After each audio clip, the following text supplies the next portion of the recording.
안녕하세요. 웰다잉에 관련된 궁금한 이야기들, 또 우리가 함께 곰곰이 생각해 봐야 할 이야기들을 알아보는 시간, 궁금한 인터뷰 원혜영입니다. 이 웰다잉 문화에서 유일하게 성공적으로 완성된 문화가 이제 화장 문화죠. 네. 그게 이를테면 성경그룹의 지금 그 SK의 전신인 성경그룹의 창업자인 최정현 회장님이 회장님. 유언으로 화장을 당부하고 또 수백억을 들여서 화장장도. 첨단 화장장을 건립해 주시고 이런 노력이 있어서 이렇게 왔는데 다른 웰다잉 문화는 아주 생소하죠. 유언장 우리나라 아무도 안 씁니다. 사전연명회 의향서도 이제 겨우 150만 명 넘어섰고 또 이번에 정부가 사전 장례 의향서를 보급하겠다고 했는데 그것도 작성이 거의 안 되고 있고 돼도 잘 관리가 안 되고 있고 이런 문제들이 있어서 전부 다 이제 미개척 분야인데 저는 그 중에 그 생전 이별식, 사전 이별식 같은 것도 내 삶을 내 스스로 한번 잘 정리하고 그 핵심으로서 사랑과 감사를 전달하는 참 놓치면 안타까울 소중한 기회를 좀 이렇게 살려나가면 좋지 않을까 생각이 드네요. 그렇죠. 제일 중요할 수 있어요, 그게. 저는 이제 계속 장례 문화에서 너무 이게 우리나라 장례 문화가 있을까? 이런 생각이 든 거예요. 그러니까 여기서만 있었으면 잘 몰랐겠죠. 미국에도 가보고, 일본도 가보고, 중국도 가보고 막 이렇게 해보니까 우리는 장례 문화가 없는 거예요, 어떻게 보면. 미국이나 일본에서 하는 거예요. 꼭 그 나라에서 한다 그래서 따라할 건 아니지만 좋은 거 따라해도 되는 거잖아요. 그래서 이제 거창하게 주식회사 이름을 만들어야 되는데 대한민국 장례문화라고 만들었고요. 그리고 요새는 이제 일반적으로 상조회사라는 분들은 그냥 얼마 전에 설이었으니까 종합 선물 세트 같이만 팔았어요. 그러니까 다양하지가 않죠. 그래서 저는 이제 아까 이제 여러 가지 얘기한 것들을 다 할 수 있는 걸 맞춤 장례라고 이제 얘기를 하고 제가 이제 상담화해서 진행을 하고 있는데 그렇게 이제 선배님들 중에는 저하고 상담을 해갖고 이렇게 사전에 그 생전 이별식도 그렇고 장례도 나중에 이제 어떻든 시기 있게 장례식이잖아요. 그러니까 저희 문제가 뭐냐면 장례식장에서 예전에는 이제 병원에서 안치실이 있었어요. 시신 안치하는 데예요. 그걸 이제 영안실이라고 불렀죠. 그러니까 급하게 뭐 교통사고 나든지 무슨 큰 사고 나서 돌아가신 분은 거기 있었고 나머지는 다 집에서 치르셨잖아요. 근데 이제 그러던 것이 전 세계 유일하게 병원에 장례식장이 있는 건 저희 나라밖에 없잖아요. 대한민국밖에. 근데 거기서 그냥 영안시에서 장례식장으로만 바뀌었어요. 근데 장례식이 없잖아요. 요새 결혼식이나 애들 돌잔치 가보면 되게 재밌더라고요. 어쩜 저렇게 깜찍하게 그거 나름대로 다 개성있게 만들었는데 장례식은 다 99%가 다 똑같아요. 그 사진만 빼놓고면 사진만 다르고 나머지는 다 똑같잖아요. 그건 아닌다는 생각이 들어서 그런 운동을 하고 싶은 거죠. 정말 제가 재밌어서 자꾸 얘기를 하게 되는데 이 장례식에 있어도 그러니까 그야말로 식다운식 그 핵심은 추모식이거든요. 그리고 고인을 추모하는 게 어떤 분인지 돼야 되죠.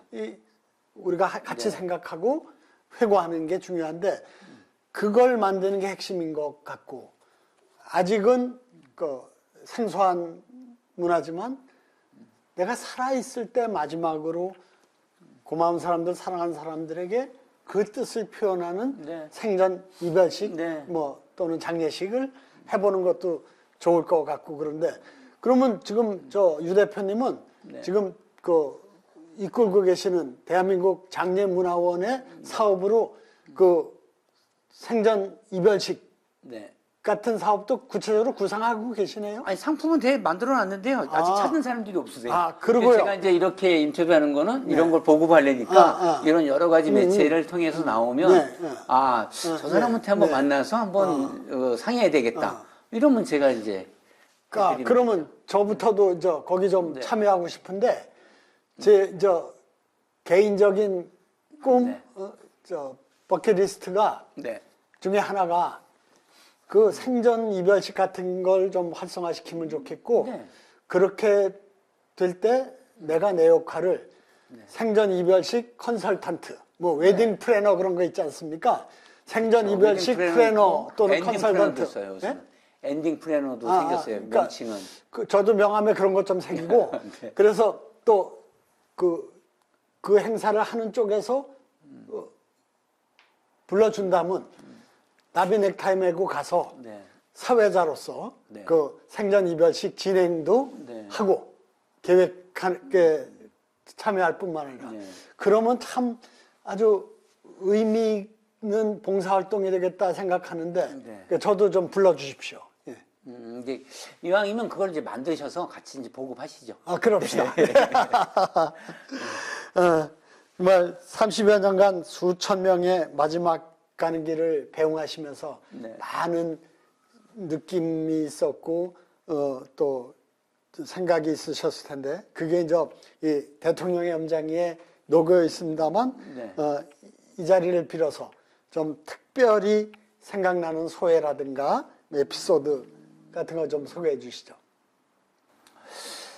그 일반 분들이 이제 저도 이제 1년에 여행을 요새는 자주 가거든요. 그럼 어딜 가게 되면 이 계획을 세우잖아요. 며칠 있을 것인지, 어딜 갔다가 무엇을 할 것인지, 하다못해 어디서 점심을 먹고 저녁을 뭘 할 건지 다 계획을 세우는데 인생이 제일 중요한 마지막 여행인 이제 죽음을 맞이하면서 계획이 없으시더라고요. 그리고 남한테 그냥 맡기는 거잖아요. 자기가 스스로 원하는 게 있었을 텐데, 자기가 몸을 못 가누는 순간이 있고요. 자기가 자기 마음대로 돈을 관리 못하는 순간이 이제 오게 되거든요. 그럼 그걸 누군가한테 맡겨야 되겠죠. 사전에 이제 뭐 어떻게 자식일 수도 있고, 뭐 동생일 수도 있고 막 이러는데, 그러면 미리 이제 그걸 맡길 거면 미리미리 이제 그분, 자식이나 이런 분들하고 소통을 해야 되겠죠. 근데 그런 것들은 전혀 안 하는 게 너무 이상한 거예요. 근데 보면 미국이나 일본에는 그런 엔딩 노트도 여러 가지가 있고 그런 게 문화가 굉장히 다양화되어 있더라고요. 그래서 저런 문화는 참 좋겠다. 저런 문화 빨리 들어와서 해야지만이 나 스스로 내가 주인이 돼서 내가 죽음을 맞이하고 받아들여야 되지. 이 소중한 몸을 갖다가 그냥 남한테 그냥 맡겨갖고 나는 화장하고 싶다는데 매장할 수도 있고 거꾸로 될 수도 있고 내가 종교가 있었는데 엉뚱하게 뭐 다른 종교식으로 할 수도 있고 그건 아닌 것 같더라고요. 아주 중요한 말씀이고 그 표현이 참 좋네요. 며칠 여행을 가도 준비하고 네. 계획해야 되는데 내 마지막 여행, 영원을 향한 여행에 대한 준비를 안 해가지고 인공호흡기 낄지 말지 가지고 자식들이 싸우고 그렇죠. 화장할지 매장할지 네. 가지고 자식들이 싸우고 네. 장례 절차 갖고 싸우고 네. 재산 갖고 싸우는 건 뭐 말할 것도 없죠. 뭐. 왜 그런 정말 안타까운 일을 내가 해야 할 역할을 포기함으로써 만들어내느냐 하는 것에 대해서 한번 생각하면 좋겠네요. 저도 이제 그 표현을 좀 웰다잉 강연할 때 많이 쓰면 좋겠습니다. 예, 그렇습니다. 이 삶의 마무리에 대한 준비와 결정 이것이 또 내 삶을 보다 뜻있게 윤택하게 해주죠. 예, 앞으로 누리게 해주는 아주 중요한 네. 계기를 마련해 주겠죠. 예. 장례 지도사로서 쭉 일하시면서 웰다잉 운동에 대해서 좀 이런 부분이 특별히 좀 강조되면 좋겠다, 좀 우선적으로 진행되면 좋겠다 하는 좀 구상이 있으면 좀 소개해 주시죠. 글쎄요, 뭐 그렇게까지 구상은 제가 안 해봤고요. 그냥 단편적으로 생각나는 대로 말씀을 드리면 어떤 대부분의 사람들이 아무 생각 없이 죽음을 맞이한다는 거예요. 근데 이제 그나마 이제 웰다잉이라는 말이 생겼고 사전 연명 의료 뭐 이런 말이 생기고 이러니까 그나마 조금씩 이제 이게 보급이 되는 거거든요.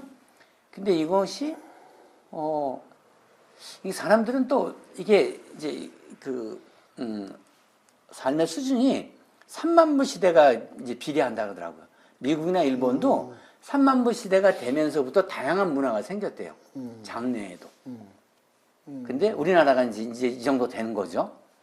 솔직히 뭐 그 전까지는 그냥 먹고 살기 힘드니까 다른 걸 생각할 수 있는 시간이 없었어요. 그 여유도 없었고. 근데 지금은 이제 너무나 개성적인 뭐 옷들도 그렇고 뭐 행사들도 해도 이벤트가 너무 많으니까 그걸 장래에도 도입을 하면 충분히 될 것 같아요. 근데 그것을 이제 여러 가지 이제 사람도 있어야 되고 조직도 있어야 되고 이제 보급할 수 있는 방법도 여러 가지 있어야 되는데 그런 뿌리만 맞으면 이 확산은 우리 또 대한민국 사람들은 굉장히 개성이 강하시잖아요. 네. 그리고 누가 하는 거를 좋은 걸 보면 금방 따라하고 싶어 하실 네. 수 있거든요. 금방 퍼질 수 있을 것 같아요. 네. 근데 이제 그거를 이왕이면 만들 때 충분히 잘 만들어서 좋은 문화를 만들어 놔야 되겠죠. 네. 최근에 정부에서 사전 장례 의향서를 좀 공인화하고 많이 확산시키겠다. 그래서 아주 기대를 많이 하게 되는데요. 네. 실제로 이 장례에 대해서 사전 장례 의향서가 중요한 이유, 또 그 중에서 어떤 거를 좀 중요하게 생각해야 된다, 강조해야 된다, 그런 게 있으면 좀 말씀해 주시죠. 그 한 번은 제가 한 3년 전인가? 제 친구, 참 친한 친구가 어머니가 이제 얼마 안 남으신 것 같다고. 근데 마침 이제 이 친구가 모시고 있지는 않았어요. 이제 누구 집에 있었대나? 형 집에 있었대나? 근데 아무튼 그래서 사전에 이제 앞으로 이제 편찮아지시면 당연히 이제 뭐 할 텐데 뭐 응급실 모시고 가고 이럴 텐데 좀 참어라. 집에서 며칠 계시면 돌아가신다 대개들. 그러니까 그래서 그렇게 하기로 다 이제 형제간에 이제 약속까지 다 해놨나 봐요. 근데 막상 이제 그분이 이제 어머니가 갑자기 이제 위독해지시니까 집에 그 형수님밖에 안 계신 거예요. 형수님이 무조건 그냥 병원을 모시고 갔네요. 그 오신 게 또 큰 딸이 왔어요. 그러니까 뭐 끼고 막 이래버리니까 그다음부터 손 쓸 시간이 없더라고요. 분명히 그 전에도 얘기를 했는데도 그게 안 되더라고요. 이제 그래서 그 나중에 이제 한 두세 달 있다 돌아가셨어요. 그리고 제가 이제 치르면서 이제 뭐 다들 아니까 누나도 알고 뭐 그 형수도 아니까 이제 그때 좀 참지 좀 그랬더니 그럴 거겠다고 본인 어머니가 얼마나 힘들었겠냐고 이런 얘기를 하더라고요. 굉장히 후회들을 하시는데 그거 뭐 후회는 뭐 고생은 고생대로 시켜놓고 돈은 돈대로 다 들어가 버리고 그게 뭐냐고. 그래서 이거는 미리미리 얘기가 돼야 되고 자기가 살아있을 때밖에 할 수가 없잖아요. 이거는. 네. 그런 점에서 좀 유 대표께서 아버님께 그런 이 죽음의 준비에 대해서 말씀을 하시고 흔쾌하게 아버님도 평소의 생각을 그래 나 연명 치료 안 받을 거다 뭐 얘기를 하셨다 그러는데 제일 좀 이런 죽음에 대한 문제에 대해서 편하게 자유롭게 얘기할 수 있는 환경은 역시 친구들 관계 아닐까요? 어떻게 그럴 생각하세요? 수 있는데요. 네. 아버님이 이제 91살이 되시다 보니까 얼마 전에 이제 저희 이제 그 400년 된 집성촌에 살아요. 경기도 광주에 하남시인데 근데 거기 가면 이제 70 넘은 분들은 이제 교통비를 드리는 걸 해요. 근데 이렇게 갔더니 아버님 연세가 제일 많으신 거예요. 몇 년 전부터. 그러니까 아까 친구 말씀하셨는데 동네 친구분들도 굉장히 많으셨거든요. 친구분들이 없으신 거야. 살아계셔도 다 요양병원이나 어디 병원 가서 누워 계시니까 이게 대화가 안 돼. 그래서 제가 이제 좀 짓궂기도 하고 아버님하고 많이 다투기도 했지만 뭐 제가 하는 일이 이제 제가 처음에는 저도 말씀을 못 드렸다가 아버님은 또 어떻게 보면 저를 또 자랑스러워해요. 이왕 이쪽 분야에 나섰는데 또 여러 이제 뭐 나라 일도 하고 막 이렇게 되니까 그래서 대화가 이제 자연스럽게 됐던 것 같아요. 아버님하고. 그런 점에서 역시 그 실행에서 중요한 건 가족이죠. 응? 그렇죠. 그러니까 내가 아무리 사전연명으로 의향서 써놨더라도 또 장례 의향서 써놨더라도 가족들이 존중을 안 해주면은 뭐 내가 누워가지고 또 죽어가지고 어떻게 하겠어요? 그런 점에서 가족들과 부부간에 또 부모 자식 간에 충분히 얘기를 해서 공감하고 이해하는 과정이 꼭 필요하겠네요. 장기 기증도 그렇게 되거든요. 네. 장기 기증도 본인은 다 써놓으셨는데 자식이 거부하면 안 예, 되더라고요, 예, 이게. 예. 근데 이게 그렇게 시간 좀 지체하다 보면 이게 뭐 몇 시간이든가 4시간이가 8시간 지나면 쓸 수 있는 기능이 하나도 없다고 하시더라고요. 예. 그 귀중한 시간을 다 놓치는 거죠. 그동안에 그 분야에서 꾸준하게 일을 하시면서 많은 경험과 또 느낌을 가지셨고, 그러셨는데, 우선 유 대표 본인도 이 교통사고를 당하시면서 아, 네. 근본적으로 삶에 대한 태도 또 죽음에 대한 관점이 네. 새롭게 변했다 그럴까 만들어졌다고 그 얘기를 하셨는데 네. 좀 소개를 해주시죠. 저도 인생에서 그 몇 번의 이제 기회가 있었거든요. 그 중에 제일 큰 게 30년 전에 제가 장의사를 하면서부터 삶의 태도가 좀 바뀌었고요. 그리고 한 30여 년 동안 이렇게 이제 장례를 치르면서 아무 대책 없이 죽음을 맞이하는 사람들 보고 답답해서 또 제가 또 한번 바뀌었었고요. 2015년 5월 11일 날, 지금 날짜도 기억합니다.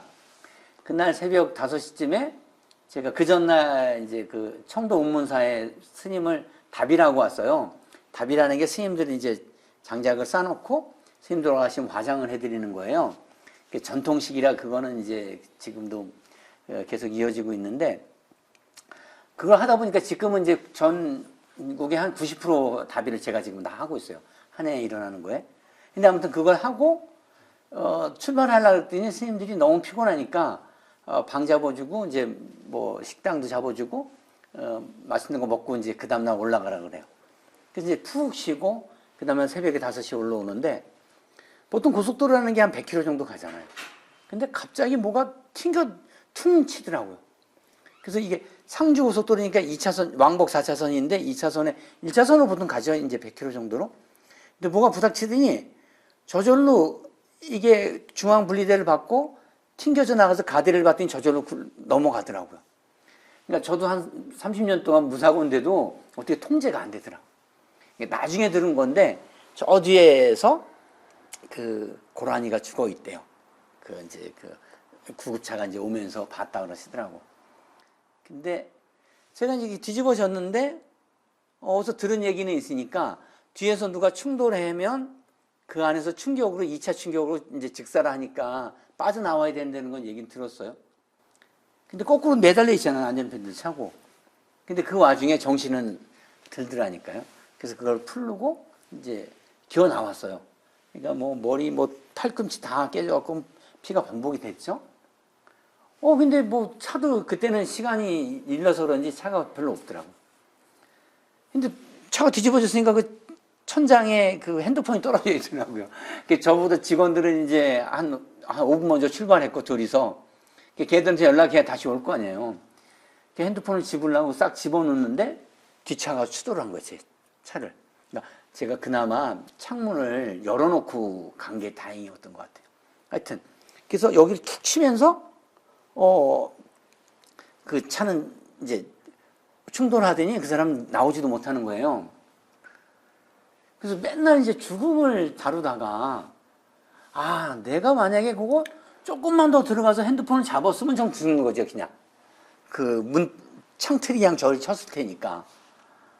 그다음부터는 생각이, 저도 다양하게 많이 생각했지만, 구체화 시키진 않았었거든요. 그래서, 나도 갈 수 있구나, 이게. 그래서 이제 강의할 때 나눠서 얘기하고 막 이랬던 것들 갖다가, 다시 나도 이제 당장 죽을 수 있다는 관점으로 이제 글을 좀 정리한 것이에요. 그것이 이제 책이 된 것이고, 이 책을 쓰면서 좀 더 구체화되니까 제가 다양하게 이제 장례 문화를 이렇게 했으면 좋겠다, 이렇게 했으면 좋겠다, 아쉬움이죠. 그걸, 제가 이제 해보려는 거예요. 저를 통해서 먼저. 그리고 먼저 글을 써서 하면, 이게 사람들이 좋다 그러면 저절로 따라오지 않을까, 이런 생각이 있는 거죠. 그게 이 책을 쓰게 된 계기였네요. 그렇게 되죠. 그리고 다비 얘기를 하셔서, 네. 우리가 일반적으로 다비는 스님들만 하는 걸로, 그것도 아주 그렇진 않아요. 고승, 아니, 명승들만 네. 하는 걸로 돼 있는데, 일반 불자는 물론 일반 시민들도 원하면 다비를 네. 할 수 있다면서요. 네. 그 법에는 이게 이제 관습법이라는 게 있어서요. 예전부터 해나온 것들이 있었어요. 그러니까 지금 현재는 대한민국에 50 몇 개 이제 화장장이 있어요, 전국에. 그래서 돌아가시면 다 거기 가서 이제 화장을 하셔야 돼요. 근데, 대통령령으로 2가지 예외를 두는 게 있어요. 하나는 뭐냐면, 화장장이 없는 섬지방에서 시신 화장할 때. 그때는 이제 바닷가에다가 장작 쌓아놓고 이렇게 불 지피고 이러셨대요. 그런 게 있고, 또 한 가지는 사찰 경내에서 다비 의식으로 진행할 때예요. 그러니까 사찰 경내면 돼요. 그러니까 그게 서울 시내 한복판도 몇 번 했었고, 부산 시내에서도 제가 몇 번 했었고, 그리고 거기에는 그 규정만 딱 돼 있지 스님들만 하려는 규정이 없어요. 그래서 한 4년 전인가 친구 어머니가, 지금은 친구가 됐지만 아무튼 그 친구 어머니가, 이 친구가 이제 자기 어머니는 아버지 때 뭐 손님이 엄청 많이 오셨었나 봐요. 근데 이제 어머니도 이제 연세도 너무 많으시고 뭐 패키치기도 그러니까 경건하게 어머니만 위해서 보내드리고 싶다 그러더라고요. 그러면서 화장장 가서 2시간마다 그냥 쑥쑥 나오는 거, 그리고 정신도 없고 그러니까 다른 방법을 찾다 보니 답이하는 걸 찾았다고 저보고 답의를 해달라고 하더라고요. 그래서 신고해서 했어요. 그것을 영향으로 뭐 또 뒤늦게도 한 4분 정도 그렇게 해드린 것 같은데요.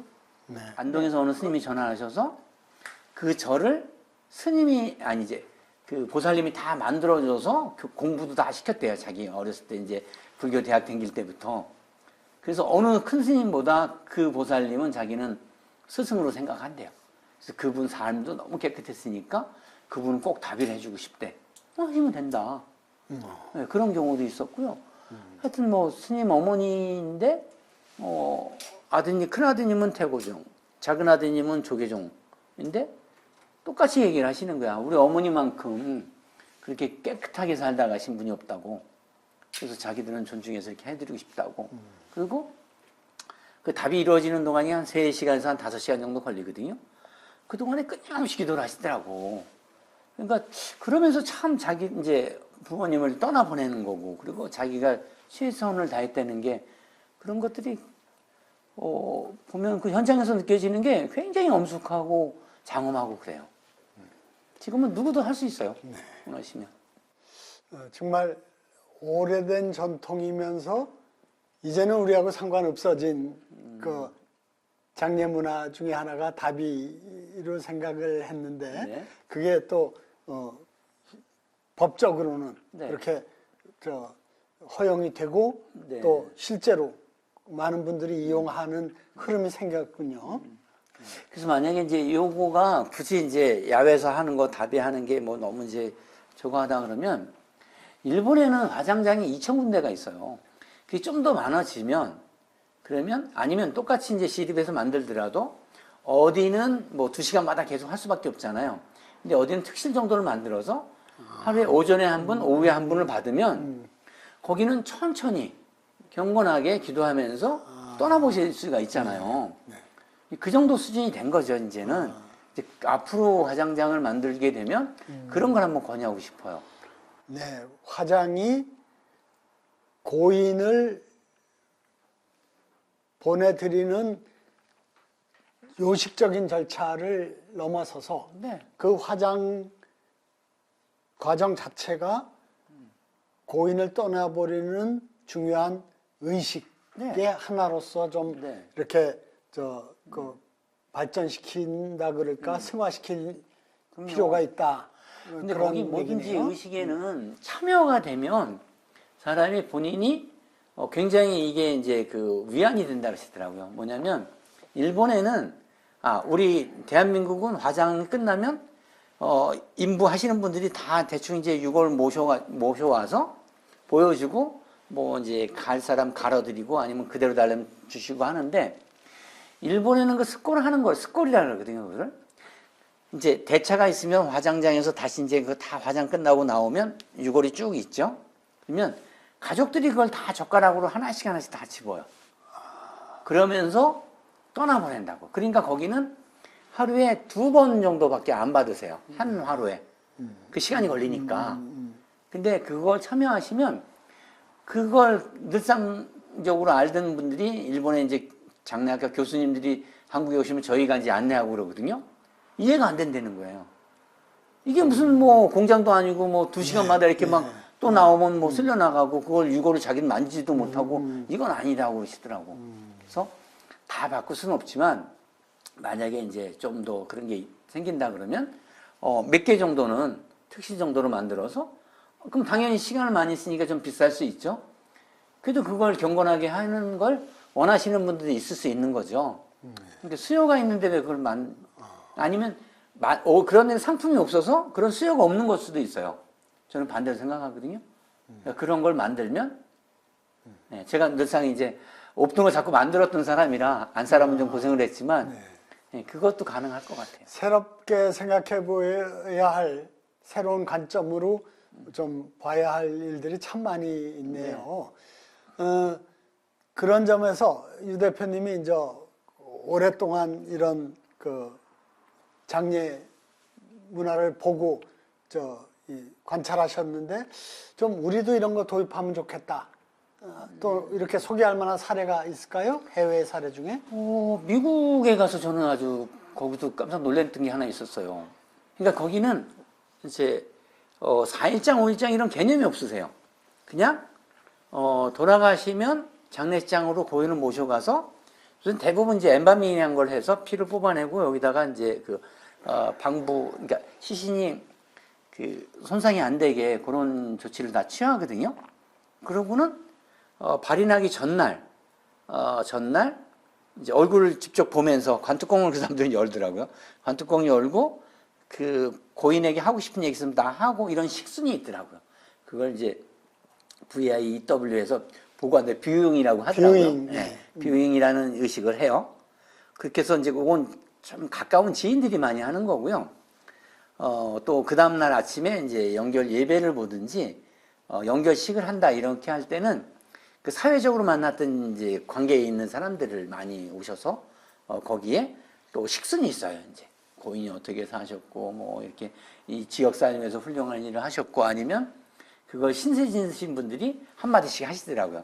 우리 같이 너무 그 조사니 뭐 이런 거 추도사 같이 천편일적인 게 아니고 굉장히 원고 없이 즉흥적으로 하는데 굉장히 가슴 와닿게 그런 얘기를 들으면서 가족들이 우리 엄마 아버지가 참 세상 여기 마을에서 참 잘 사셨구나 이런 생각이 들 수도 있고 또 미처 못 오신 분도 또 안장식에 또 한 번 있어요.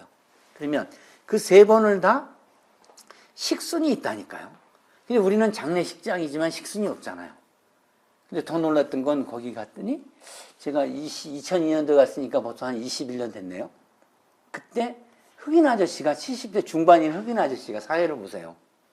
근데 그 할아버지는 그 지역에서 섭외 1순위예요. 사회자로서. 장례식의 사회 섭외자로 1순위가 되셔요. 그러니까 일반 분들이 1시간에 이제 10만 원이나 뭐 20만 원 이렇게 사회비를 받을 때는 그분은 뭐 5배, 10배예요. 50만 원, 100만 원을 받으시고 그렇게 진행을 하세요. 그래서 제가 이제 농담으로 그래서 흑인들이 이렇게 대접받고 해야 했더니 저분만큼 장례식을 많이 이제 경험한 분이 없고 장례식이라는 것은 2번 다시 할 수가 없잖아요. 한 번 하다가 사회자가 잘못 말을 하면 다시 되돌리고 할 수 있는 입장이 아니잖아요. 그러니까 경험 많으신 분들이 하실 수밖에 없고 죽음이라는 이 과제를 우리가 어떻게 받아들여야 할지 얘기해 주시면 좋겠습니다. 그냥 가장 간단하게 말씀을 드리면요. 죽음은 살아있을 때 준비할 수밖에 없어요. 본인이 죽기 며칠 전에 자기가 스스로 결정할 수도 없고 돈도 관리도 못 하는데 무슨 결정을 하겠어요. 그러니까 그것도 언제 저보고 그래요. 언제부터 준비해야 되냐. 생각날 때부터 준비하셔라.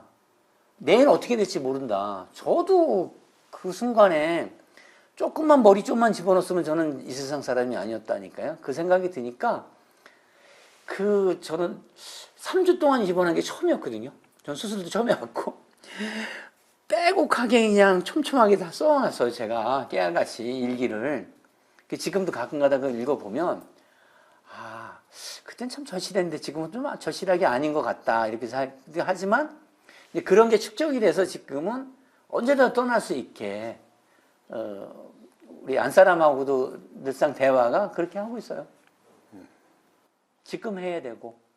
지금 해야 살아있을 때 되고. 네. 준비할 수밖에 수 없는 있는 거죠. 일. 유일하게 네. 할 수 있는 거죠. 네. 그래야 내 마음대로 내가 원하는 대로 마무리를 할 수 있고 이렇게 갈 수가 있는 거죠. 네. 근데 만약에 제가 이제 내가 이렇게 얘기했는데 영혼이 아직 떠나지 않고 위에서 지켜보고 있는데 내 마음대로 이루어지지 않고 있다 그러면 되게 화가 날 것 같아요. 내려와서 저 박을 수도 없고 그때는. 네. 네. 정말 죽음에 대해서 우리가 어떻게 받아들여야 할지 또 뭘 어떻게 준비해야 할지 많은 생각을 하게 하는 시간이었습니다. 오늘 대한민국 대표 염장이 유재철 님을 통해서 우리가 죽음을 통해서 삶을 어떻게 받아들여야 할지 생각해보는 좋은 시간을 가졌습니다. 미리 준비할 수 있는 것이 살아있는 사람들의 특권입니다.